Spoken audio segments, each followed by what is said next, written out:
हमें समग्र रूप में एक संविधान को देखना होगा और हमें एक आदर्श संविधान की परिकल्पना को भी समझना पड़ेगा कि एक आदर्श संविधान कैसा होना चाहिए। फिर उसकी तुलना हम एक आदर्श संविधान की तुलना भारत के संविधान से करेंगे और तब हम जानेंगे कि क्या भारत का संविधान विश्व के लिए, विश्व के किसी भी देश के लिए एक आदर्श संविधान साबित हो सकता है या नहीं हो सकता है। उसके बाद जब हमारी श्रद्धा भारत के संविधान में आएगी तो वह मैं समझता हूँ कि उचित श्रद्धा होगी, वह अंधश्रद्धा नहीं होगी। अभी जो भी हमारी भावनाएं हैं, वो जो श्रद्धा है संविधान के प्रति जो है हमारी, वो मैं ये समझता हूँ कि वो अभी मात्र अंधश्रद्धा ही कही जा सकती है, वो श्रद्धा या सच्ची श्रद्धा नहीं कही जा सकती है। आज जिस प्रकार से मैंने संविधान के बारे में जो सुना, जो चर्चा सुनी, मुझे उससे लगा कि अभी हमें संविधान का, यानी भारत के संविधान का वाचन करने से पूर्व अभी हमें संविधान क्या है इसी पर चर्चा और एक दो बार कर लेनी चाहिए। अभी इस विषय को अच्छी तरह समझ लेना चाहिए कि आखिर संविधान है क्या।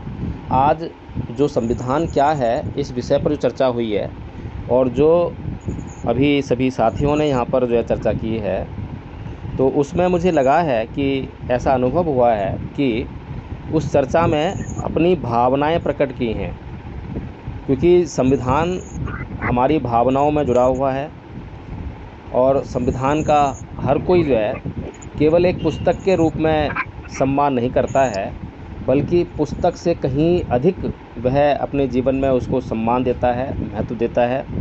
इसलिए राग की स्थिति से जुड़े हुए लोग हैं हम लोग अभी, तो संविधान को यथार्थ रूप में समझ नहीं पा रहे हैं। जो प्रश्न था केवल इतना था कि संविधान क्या है, तो उसके बारे में भारत का संविधान ही नहीं बल्कि भारत का संविधान लिखे जाने से पूर्व कई देशों ने अपने संविधान लिखे और कई देशों का संविधान जो है अलिखित भी रहा, लिखित नहीं था। और सबसे पहले 384 ईसा पूर्व अरस्तु ने 151 संविधानों का अध्ययन किया था, तुलनात्मक अध्ययन किया था।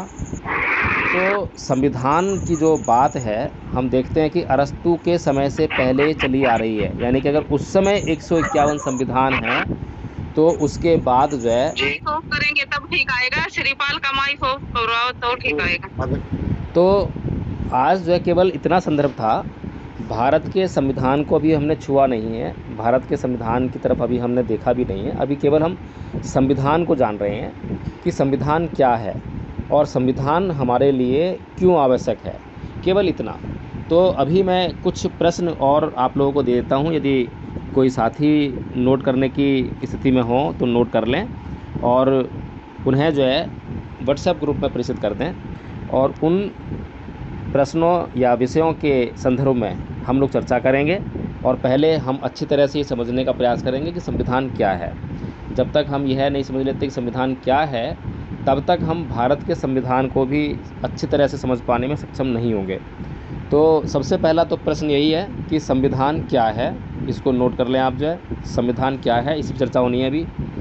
और फिर है एक आदर्श संविधान कैसा होता है या कैसा होना चाहिए। तीसरा है संविधान और धर्म, इस विषय पर भी हमें जो है सोचना चाहिए। चौथा है संविधान और कानून, इस विषय पर हमें सोचना चाहिए। पांचवा है संविधान और नैतिकता। फिर उसके बाद है संविधान और मनुष्य। फिर है भारत के लिए संविधान। संविधान से जुड़ा हुआ और भी कोई विषय है यदि आप लोगों के मन मस्तिष्क में आता हो तो उसको भी साथ में प्रेषित कर दें और इन पहलुओं पर हम चर्चा करेंगे। एक समग्र रूप से जो है हम संविधान के बारे में जानने का प्रयास करेंगे कि आखिर संविधान को हम क्या समझें। क्या केवल बाबा साहेब से जोड़कर ही हम हमेशा संविधान को देखते रहेंगे? क्या केवल हम अपनी जातीय व्यवस्था जो हमारे ऊपर लाद दी गई, उसके कारण अत्याचार हुआ, अन्याय हुआ, शोषण हुआ, उससे जोड़कर देखते रहेंगे? क्या जो भारत के अंदर जो परिस्थितियां हैं उन्हीं से जोड़कर देखते रहेंगे? मैं बार बार ये प्रश्न उठाता रहा हूँ, कहता रहा हूँ कि संविधान बांटना, संविधान को खरीदना, संविधान को घर में लाना, इससे आपको कोई भी लाभ नहीं होने वाला है। संविधान को आप लाएं या ना लाएं, लेकिन संविधान को आप समझें। संविधान को कहीं से भी जो है, गूगल पे भी है, सब जगह है, आप उसका कोई आर्टिकल पढ़ें या कुछ अपने लिए मौलिक अधिकारों का उसमें जो अध्याय है उसको पढ़ें। जो भी महत्वपूर्ण बिंदु हैं उसका आप जो है अध्ययन करें, समझने का प्रयास करें। जब आप संविधान को समझने का प्रयास करेंगे तब आपकी जो श्रद्धा उस संविधान के अंदर आएगी तो वो निसंदेह सच्ची श्रद्धा होगी। और हमें इस भारत को, जैसा कि आज शनिवार है और हमने कहा था कि भारत के नागरिकों का शनिचर उतारना है, ये बात बिल्कुल ठीक है। और भारत के लोगों पर जो शनिचर चढ़ा है वो है अंधश्रद्धा का। हालांकि हम लोग जो है किसी भी डे में, किसी भी दिन में कोई भेद नहीं रखते हैं, लेकिन जो लोग ऐसा कथा कहानियाँ बताते हैं या इन शब्दों का प्रयोग करते हैं तो उनके लिए जो है ये शब्दावली का इस्तेमाल हुआ है। हमें जो है लोगों की अंधश्रद्धा को, अंधविश्वास को दूर करना है। और भारत के संविधान में जब हम भारत के संविधान को और एक आदर्श संविधान के बीच में जो अंतर है या जो एक रूपता है उसको अच्छी तरह से समझ पाएंगे, तब हम भारत के दूसरे लोग जो भारत के संविधान से आज किन्हीं कारणों से उसको ना पढ़ते हुए भी, उसको ना जानते हुए भी घृणा कर बैठे हैं, द्वेष करते हैं, उसे समाप्त करना चाहते हैं, तो हम उनको समझा पाएंगे। तो जाति विहीन समाज की बात बाबा साहब ने की थी। जाति हमारी कोई पहचान नहीं है जी। तो मैं आप आपसे अनुरोध करूंगा कि नाम के साथ जाति का संबोधन न करें तो अच्छा हमें लगेगा जी। तो ये तो बहुत बड़ी बात आपने कह दी है। निश्चित है अब नहीं किया जाएगा।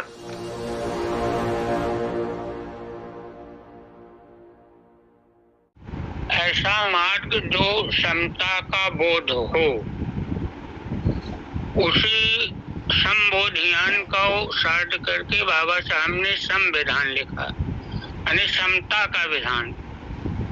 जो हमारी वर्ण व्यवस्था चार कड़ी में अड़ी रेखा थी, बड़ी रेखा थी, उसको समतल करने के लिए संविधान। इसमें न कोई छोटा है न कोई बड़ा है। हमारी समझ में तो वैसे तो मैं जो समझता हूँ कि जोगे मीठे फल का रस अंतर ही दित कबावे, बहुत ज्यादा तो नहीं कबाएंगे, लेकिन उसका चार्ट है कि एवरीबॉडी इक्वल बिफोर लॉ, कानून की नजर में सभी बराबर हूँ।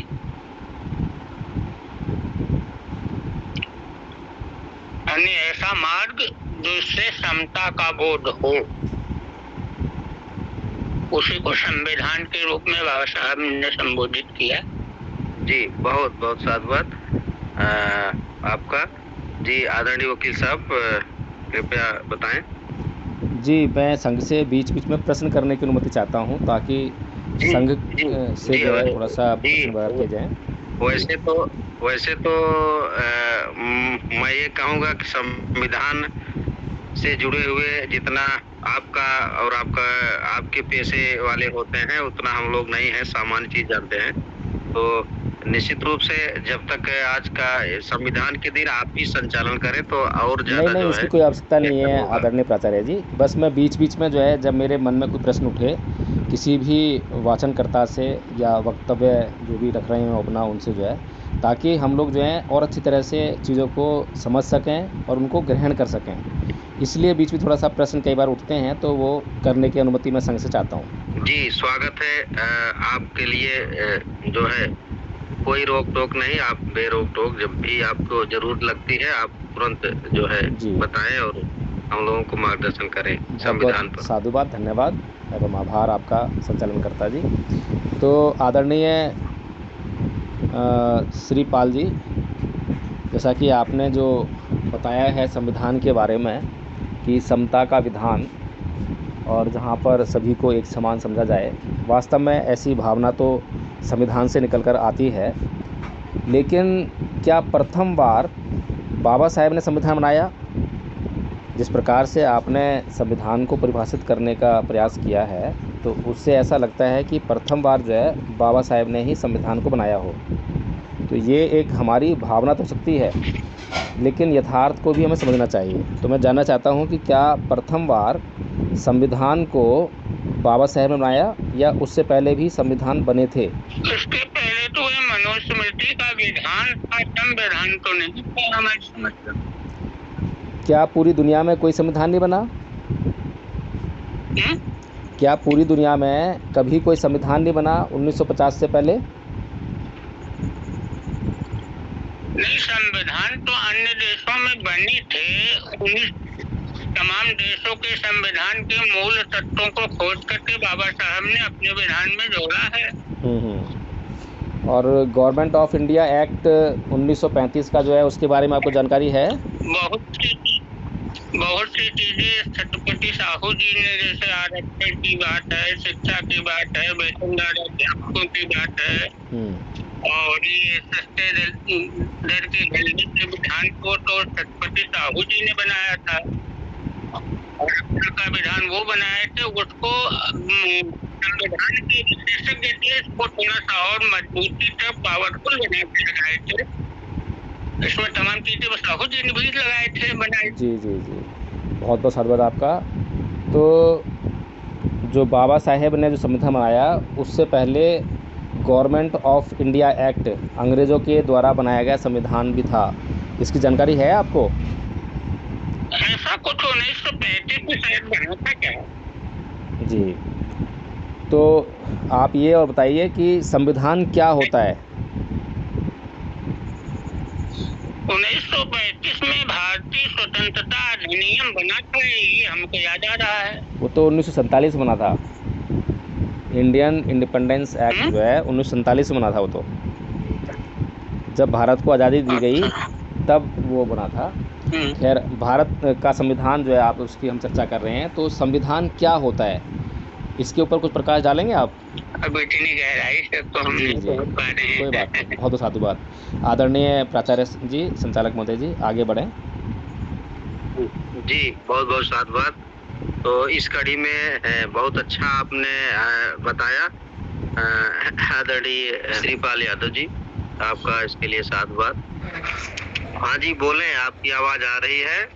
आप संविधान को परिभाषित करें अपने शब्दों में, इससे क्या समझते हैं? नमो बुद्धाय सभी आचार्य प्राचार्य को। जहाँ तक मैं समझ पा रहा हूँ, संविधान क्या है? संविधान उन नियमों का एक संग्रह है जो हर भारतीय के अधिकारों की रक्षा करता है। जहाँ तक मैं समझ पा रहा हूँ, 2 लाइन में ये बता, अधिकारों की रक्षा करता है, उन नियमों का संग्रह है। यानी सर्वोच्च विधान जो सभी मनुष्यों के अधिकार दिलाता है, सभी के लिए अधिकार उसमें है, अपने अधिकार बनाने गए थे, उसी संविधान कहते हैं। बस इतना ही मैं कहना चाहूँगी। सर्वोच्च होता है। जी जी जी, बहुत बहुत साधुवाद। तो ठीक है, तो आप तो संवैधानिक परिवार से हैं, तो कृपया संविधान को अपनी जानकारी के अनुसार परिभाषित करें या बताएं संविधान से आप क्या समझते हैं। वैसे मैं जहाँ तक समझती हूँ तो ये हमारे मानवता के अधिकारों के लिए जो बाबा साहब ने इतनी संघर्ष करके संविधान लिखा था, तो वो मानवता और हमारे न्याय के अधिकारों के लिए संविधान है। ये हमारे दाता है, हमारे लिए स्वतंत्र मानवता, समता और स्वतंत्रता का जो भी अधिकार और स्त्रियों के लिए दिया, वो बाबा साहब की वजह से ही मिला है। ये समझती हूँ। जी, बहुत बहुत साधुवाद। तो इसी कड़ी में मैं आमंत्रित करता हूँ आदरणीय आचार्य रोहित जी। आदरणीय आचार्य रोहित जी, कृपया संविधान को परिभाषित करें। जी जय भीम। जय भीम। संविधान के बारे में तो संविधान देखिए, संविधान तो अभी अगर हम देखें, इतिहास को भी देखें, तो ये संविधान ये अभी का नहीं है। ये संविधान तो उस समय से है जब से राजा महाराजा का शासन रहा है। जिस समय जब यहाँ पे औरंगजेब था, या फिर उसके पहले महाराष्ट्र में शिवाजी महाराज है, या औरंगजेब के भी पहले कि जितने भी शासक हुए, तो इनके भी कुछ विधान थे, इनके भी कुछ नियम थे अपनी प्रजा को चलाने के लिए, अपने शासन को चलाने के लिए। तो ये जो नियम होते हैं, जो एक कानून होता है जो बनाया जाता है प्रजा के लिए कि वो कैसा उसके, जैसे कि आप देखते हैं सिकंदर महान बहुत बड़ा नाम है जिसने इतनी पूरी दुनिया पे विजय हासिल किया, और जब भारत आते फिर वो वापस गया। तो भले ही लड़ाकू होगा लेकिन उसके भी कुछ रूल्स होंगे उसके उसके उसके इसमें, उसके टीम में या फिर उसके प्रजा में, जो कि राजा का नेतृत्व, जो जो राजा बोले तो वही होता होगा, है ना, कुछ नियम होंगे। तो ये यहाँ से शुरू हुआ है कि जिसको भी हम संचालित करते हैं या फिर जिस पे हम राज्य करते हैं, तो राज्य को चलाने के लिए कुछ नियम होते हैं, कुछ कानून होते हैं, उस कानून रखे जाते हैं। जैसे कि अभी कोलंबस के बारे में हम सुनते हैं कि कोलंबस ने जब ये अमेरिका की खोज की, तब उसने बोला जाता है कि जब वहाँ पे जब पूरा इस राजा के साथ के बेटी के साथ जब उसने शादी किया, तो उस राजा का जब राजा बना तो उस राज्य पे उसने बहुत अत्याचार किए, इतने अत्याचार किए कि कोलंबस के प्रजा उससे बहुत ये थी। तो वो भी एक कानून था उसका। तो वहां से चलते जब आप औरंगजेब तब आते थे, औरंगजेब हो गया, फिर ये अपना अकबर हो गए, इनका भी कुछ राज्य था, इनके कुछ नियम थे, तब उस समय उनके हिसाब से प्रजा चलती थी। तो ये एक विधान था, ये कॉन्स्टिट्यूशन था। उसके बाद फिर आप मनुस्मृति के पास आते हैं, तो मनुस्मृति यहाँ पे लागू की गई, तो मनुस्मृति के अलग नियम थे। तो उस समय उस मनुस्मृति के हिसाब से फिर यहाँ पे जनता ने राज किया, वैसा कर देते थे। अंग्रेज आए तो अंग्रेजों ने अपना एक अलग कॉन्स्टिट्यूशन बनाया, तो भारत पे राज किया, पूरी दुनिया पे राज किया। तो उनके हिसाब से वो अपना प्रजा पे राज करती थी, है ना। तो उसके बाद फिर भारत स्वतंत्र हुआ, अन्य देश भी स्वतंत्र हुए, तो उन्होंने अपने अपने हिसाब से, पाकिस्तान स्वतंत्र हुआ तो पाकिस्तान ने अपना कॉन्स्टिट्यूशन बनाया, भारत ने कॉन्स्टिट्यूशन बनाया। लेकिन भारत का कॉन्स्टिट्यूशन अपने मायने में एक बहुत बड़ी बात है कि एक तो भारत दुनिया का सबसे बड़ा कॉन्स्टिट्यूशन है, और साथ साथ पूरे देशों का कॉन्स्टिट्यूशन को रिसर्च करके बाद, स्टडीज करके बाद, उसमें सबसे महत्वपूर्ण मुद्दों को उठा के इस कॉन्स्टिट्यूशन में रखा गया है, जो कि बाबा साहब ने करके दिखाया। और उससे भी बड़ी बात मुझे ऐसा लगता है कि बाबा साहब ने इस कॉन्स्टिट्यूशन में सिर्फ दुनिया के कॉन्स्टिट्यूशन को स्टडीज नहीं किया, बल्कि तथागत के विचारों को, तथागत के धम्म को ध्यान में रखते हुए इस कॉन्स्टिट्यूशन की का प्रियम्बल जो है वो उन्होंने रखा। और इसलिए हम जो देखते हैं कि बाबा साहब ने जो अशोक चक्र में भी अपना तिरंगे में जो अशोक चक्र को मेंशन किया, मेरे ख्याल से अशोक चक्र अगर नहीं होता तो गांधी जी का चरखा होता अशोक चक्र की जगह, लेकिन उसका कोई मतलब मीनिंग भी नहीं है अशोक चक्र का। लेकिन जब अशोक चक्र को रखा तो अशोक चक्र की जो 24 तीलियां है वो तथागत के उद्देश्य करती है। थोड़ा सा मैंने सबको ले लूं इस तरीके से, अगर लंबे मैंने कहा कि संविधान को जो है परिभाषित करिए, तो थोड़ा लंबा कर देंगे तो सबको मौका न मिल पाएगा। थोड़ा सा कंक्लूड करिए, तब समय रहते फिर खत्म ही कर रहा हूँ। मेरा उद्देश्य है कि अपने विचार पूरे रखो, तो थोड़ा सा लंबा जाता है। तो जब अशोक चक्र की बात करते हैं तो वही हम तथागत के सारे धम्म की बात हमें दिखता है। तो बाबा साहब का कॉन्स्टिट्यूशन, बाबा साहब ने जो कॉन्स्टिट्यूशन रखा वो समाज में समता, स्वातंत्रता और बंधुत्व, ये जो चीजें रखी, ये अपने आप में बहुत बड़ी बात है। और ये तथागत के धम्म से इंस्पायर होके बाबा साहब ने जो कॉन्स्टिट्यूशन बनाया, ये सिर्फ भारत के लिए नहीं है, पूरी दुनिया के लिए बहुत प्रेरणा का स्रोत है, इसलिए हम इसको बहुत ज्यादा मानते हैं। धन्यवाद जी, बहुत बहुत साधुवाद। मैं आगे आमंत्रित करता हूँ आदरणीय आचार्य अशोक जी, कृपया संविधान को आप परिभाषित करें। बहुत बहुत साधुवाद सभी को, जय भीम नमोदाय। और आपके आदेशानुसार अध्यक्ष की अनुमति के द्वारा पूर्व अनुमति से मैं संविधान की परिभाषा के रूप में बताना चाहता हूँ कि संविधान किसी देश का वह नियम और कर्तव्य और अन्य नियमों का एक संगठन है, यानी जो संबंध रूप में, संविधान के रूप में और विधान के रूप में दिया गया एक पुस्तक है, उसको बताया गया है।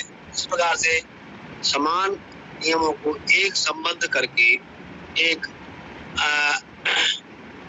जिससे राज्य शासन चल सके, उसको हम संविधान कहते हैं, मेरे विचार से। जी बहुत बहुत साधुवाद। आमंत्रित करता हूँ आदरणीय आचार्य मुकेश जी। संविधान की जो प्रस्तावना है वो भाईचारा, बंधुता और समानता पर आधारित है। सभी को समान अधिकार, बस मैं यही कहना चाहूँगा। जय भीम। जी बहुत बहुत साधुवाद। तो इसी कड़ी में मैं आगे आमंत्रित करता हूँ आदरणीय आचार्य योगेन जी।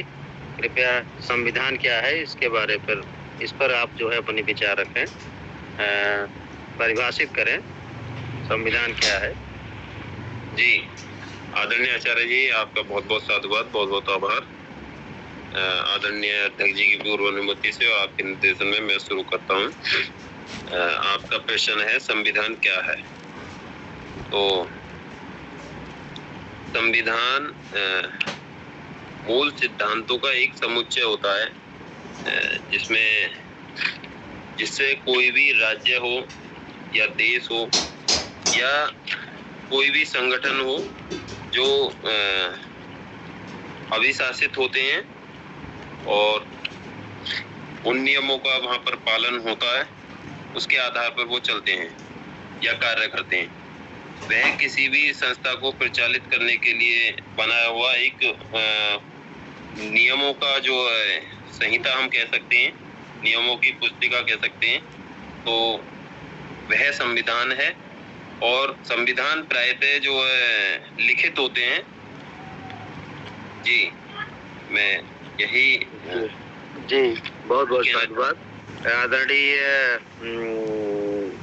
निर्भय दास जी। संविधान विषय में हम क्या बताएं, संविधान तो उसी से तो हला देश चल ही रहा है जो कुछ है। हाँ, समता मूलक समाज है हमारे आकलन से। हेलो जी हाँ जी हाँ सुन रहे हैं, बताइए। हाँ, समता मूलक, सबके समान, मानो एक समान, सबके समता देने वाला संविधान है। हाँ, इसमें ना कोई छोट ना कोई बड़ा, सबको सम्मान। वही संविधान हमारे आकलन से है, हमारे सोच से। जी वही अपनी सोच ही बताना है, कोई लिखा पढ़े में रट करके नहीं बताना है। बहुत अच्छा आपने बताया, बहुत अच्छा, बहुत बहुत साधुवाद। धन्यवाद। आचार्य विकास जी, यह बताएं कि संविधान को आप कैसे परिभाषित करेंगे, किसे कहते हैं बताएं। क्षमा चाहूंगा, इस विषय में क्षमा चाहूंगा, कुछ नहीं बोल पा रहा हूँ।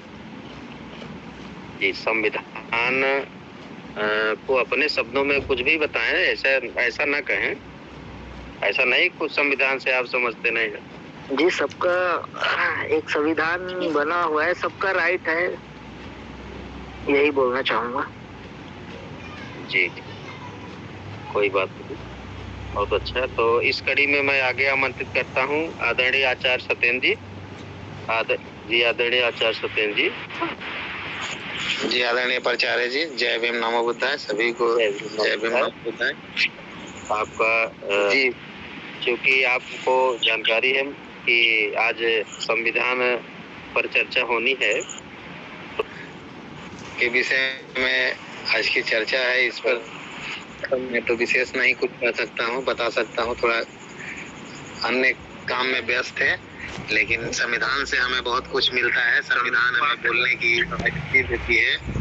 संविधान से हम सब कुछ जीवन जीते हैं, अपना हर सुख सुविधा संविधान से लेते हैं। संविधान हमारे लिए सबसे सर्वोपरि है। बस मैं इतना ही कहूँगा। जय भीम नमो बुद्धाय। अर्थात संविधान उन नियमों का संकलन है जिनके आधार पर किसी देश की शासन व्यवस्था चलाई जाती है। संविधान उन कायदे कानून की किताब है जिससे किसी भी देश को सुचारू रूप से चलाया जा सकता है। आदरणीय आचार्य नीरज जी, कृपया संविधान को परिभाषित करें। जी संविधान को आदरणीय प्राचार्य जी, जय भीम नमो बुद्धाय। जय भीम नमो बुद्धाय। जी, नियमों उपनियमों का एक ऐसा लिखित दस्तावेज होता है जिसके अनुसार सरकार का संचालन किया जाता है। यह देश की राजनीतिक व्यवस्था का बुनियादी ढांचा निर्धारित करता है। संविधान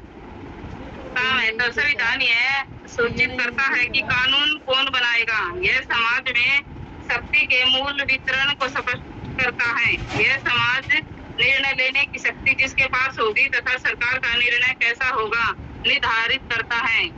यही संविधान है। जी, मुझे इतना ही आता है। जय देव नमो बुद्धाय। अच्छा दीपक जी बताएं। जी आचार्य जी, मैं ये जानना चाह रहा था कि ये अपन कैसे पढ़ के, या अभी जैसे मतलब वो जो अपन पढ़ते हो उसका कोर्स करते तो कई बार पढ़ के बोलते हैं, तो क्या ऐसे भी बोल सकते हैं क्या इसको? आज ऐसे या फिर आपने जी अपनी बात पूरी कर लें तब मैं बताऊं। मैं ये कह रहा था, मतलब ये कहीं पे लिखा हुआ है उसको पढ़ के भी बोल सकते हैं, अपने स्वयं के विचार रखने हैं इस पे, संविधान पे।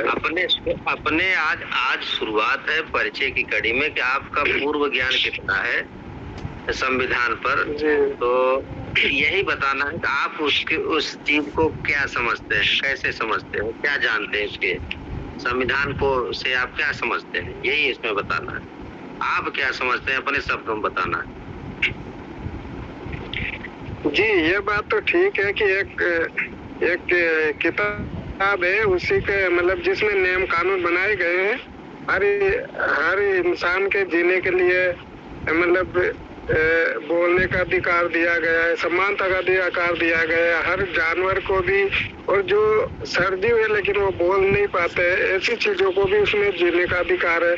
जैसे अभी पेड़ हो गया तो उसको भी, हालांकि वो बोलता नहीं है लेकिन फिर भी उससे हमें कई लाभ मिलते हैं।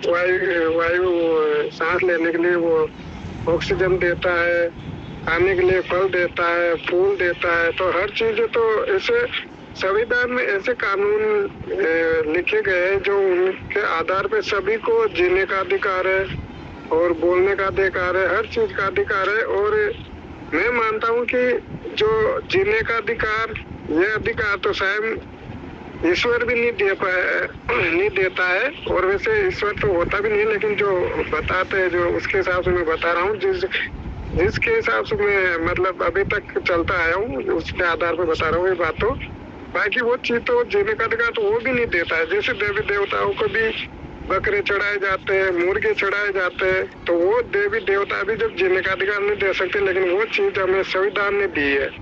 तो मैं इतना ही कहना चाहूंगा कि मैं ये सबसे बढ़कर है, ये सबसे सर्वोपरि है हमारे लिए संविधान। और विशेषकर हमारे क्षेत्र कास्ट के जो होते हैं SC/ST के लोग, उनको तो सब कुछ संविधान के माध्यम से मिला है। तो संविधान हमारे लिए, उसको चाहे भगवान मानो या कुछ भी मानो, लेकिन हम जितना भी सब कुछ कर रहे हैं ये संविधान की बदौलत है।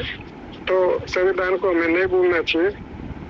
ये इतना मैं कहना चाहूंगा जी। जी बहुत बहुत साधुवाद, बहुत बहुत चंद्रकांत जी को, आदरणीय चंद्रकांत जी। सभी आचार्य प्राचार्यों को मेरा सप्रेम जय भीम, और सभी मेरे धम्म बंधुओं को सप्रेम जय भीम। संविधान के बारे में उनको अंग्रेजी में कॉन्स्टिट्यूशन कहा जाता है, हिंदी में संविधान, और हमारे मराठी में घटना कहते हैं। अरे क्या घटना घटी? घटना ये जो संविधान है, समाज में जो इंसान है, इंसान ने कैसा चलना, इंसान के लिए संविधान है। इंसान ने कौन से, इंसान ने बनाए हुए कानून है, उसके नियम है, और ये नियम इंसान के लिए है। और एक सब जो यानी कैसे जो बनाए गए वो जो स्तर है, उसको कोई कहेगा न्यायालय, कोई कहेगा प्रशासन, कोई कहेगा जो कहने चलना चाहिए, कैसा रहना चाहिए, समाज में कैसा बर्ताव करना चाहिए। और सब मनुष्य, कोई स्त्री भेदभाव, कोई भेदभाव नहीं है। तो संविधान तो हर एक देश में है, परंतु जो अपना संविधान है वो सबके लिए समानता का है और सबसे अच्छा संविधान है। ये संविधान चलन के लिए है। इतना ही, बस मैं इतना ही कहूंगा कि ये सब नियम अपने लिए बनाए गए, खुद ही बनाए हुए है। तो देखो ये संविधान के बारे में इतना ही कहूंगा, बस मेरे ही। आदरणीय संघ नायिका आचार्य सुमन जी, आप बताएं। संविधान, भारत का संविधान सर्वोच्च विधान है। जो संविधान 26 नवंबर 1949 को पारित हुआ और 26 जनवरी 1950 को प्रभावी हुआ और इस दिन 26 नवंबर को भारत को संविधान दिवस के रूप में मनाया जाता है। आदरणीय आचार्य अशोक जी, आपका हैंड रेज है, कृपया बताएं। जी, शॉर्ट रूप में मैं कहूँ कि संविधान की परिभाषा के रूप में कि संविधान नियमों और कानूनों का एक संकलन है। आदरणीय आचार्य अशोक जी, क्या आप पढ़कर बता रहे हैं? नहीं, पढ़ नहीं बता रहा, अपनी आप इतना बोल रहा हूँ। पहले बता चुका हूँ एक बार, फिर भी दोबारा से बताया मैंने। जी। बहुत बहुत साधुवाद। ये आचार्य परवेश जी। जी राम माधव जी, बहुत बहुत साधुवाद आपको। जय भीम बताए जी। अभी मैं इस विषय में कुछ कह नहीं दूंगा। बहुत बहुत साधुवाद। तो प्राचार्यों को जय भीम, नमो बुद्धाय। जी मान्यवर, संविधान वैसे में तो मैं भी मानता हूँ और सभी को मानना भी चाहिए। और मैंने संविधान पढ़ा तो नहीं है, मेरे पास पढ़ा है, लेकिन अभी मुझे टाइम मिली मैं पढ़ूंगा। और जयपुर हाई कोर्ट में मन्नू महाराज की मूर्ति लगी हुई है, तो अब की बार 400 पार हो गया तो संविधान खतरे में है, लेकिन हमारे लोग समझ नहीं पा रहे हैं।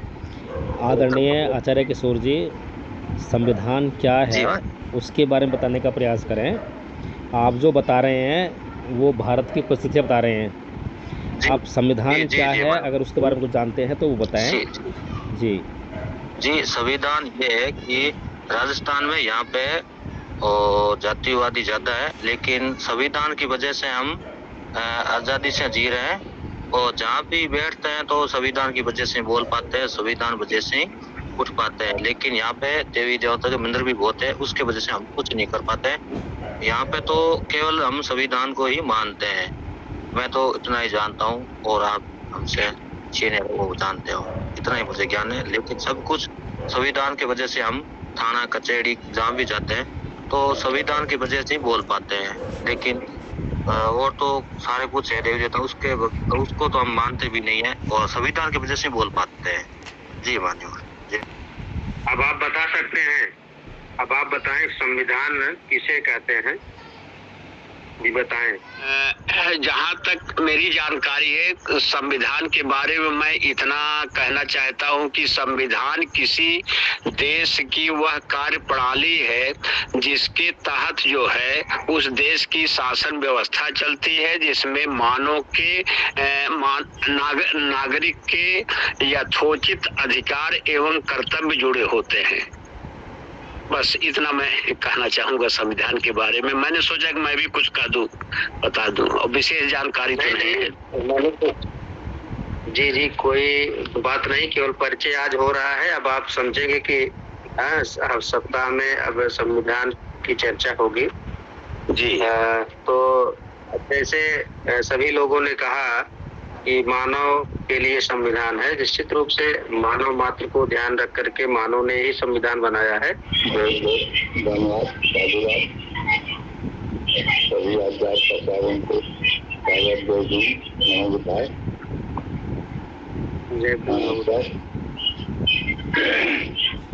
बस तो अच्छा बुरा होते रहते हैं, ये प्रकृतिक नियम है। हम संविधान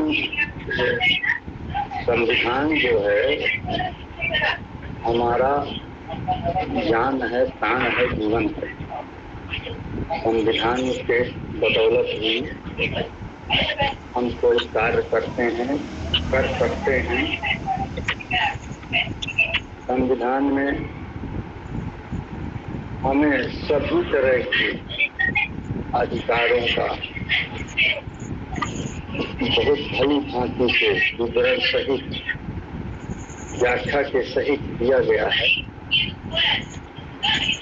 हम अच्छे अच्छे जो कपड़े पहन रहे हैं, अच्छा बोल रहे हैं, अपनी बात रख सकते हैं, अपना संघ बना सकते हैं, संस्था बना सकते हैं, इसका जो आज़ादी है हमें संविधान के माध्यम से ही मिलता है। आज हम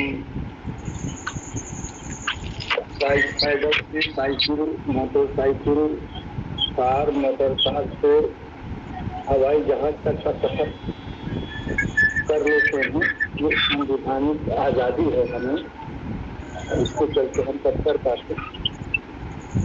और संविधान में जो उद्देशिका है उसमें सारी चीजें निहित है और भारत के लोगों के लिए, भारत के लोगों के उत्थान के लिए, भारत के लोगों को स्वतंत्रता संविधान की बदौलत मिली है। और संविधान सभी का अधिकार है उसको पढ़ने का, उसको रखने का और संविधानिक बात करने का, संविधानिक संघ बनाने का, संघ बना करके संवैधानिक तरीके से संघ को चलाने की जो प्रक्रिया होती है वो सब करने का अधिकार हमें संविधान ही देता है। और इसीलिए संघ ये सोचा कि कम से कम हफ्ते में एक दिन संविधान से संबंधित चर्चाएं होनी चाहिए। और जो आज संविधान के संबंध में जो चर्चा की जाती है तो मैं संघ का बहुत बहुत आभार प्रकट करता हूँ, साधुवाद करना चाहता हूँ, धन्यवाद करना चाहता हूँ कि हम लोग संविधान को पढ़ें और संविधान को पढ़ के जानें और संविधान को जान करके अपने जीवन में उतारने की कोशिश करें। संविधान ही ऐसा ग्रंथ है जो हमें सांस लेने तक का अधिकार के विषय में जानकारी देता है। संविधान के बदौलत ही हम इंसान कहे जाते हैं, आदमी कहे जाते हैं, आदमी की संज्ञा दी गई है हमें, तो सिर्फ संविधान के चलते ही दी गई है। मैं ज़्यादा नहीं बोल पाऊंगा, इसलिए क्षमा चाहूँगा। इसी के साथ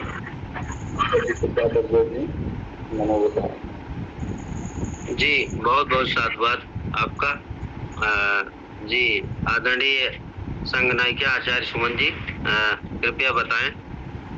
जी आदरणीय जी बहुत बहुत साधुवाद मुझे दोबारा वो कहने के लिए। एक लाइन में अपनी बात कहना चाहूंगी संविधान के विषय में। संविधान सभी हमें सभी सामाजिक और आर्थिक समानता में संविधान की वजह से मिलती है और इसमें जाति, रंग, नस्ल, लिंग, धर्म, भाषा के आधार पर कोई भेदभाव बिना सभी को बराबरी का दर्जा में संविधान की वजह से मिलता है। और कुछ लोगों को के हाथों में धन जमाना हो उसे भी संविधान की वजह से ही सरकार रोकती है और सभी नागरिकों को एक अच्छा जीवन स्तर हमें संविधान की वजह से प्राप्त होता है। जी आदरणीय जी बहुत बहुत साधुवाद। मैं इतना ही। जी बहुत बहुत साधुवाद।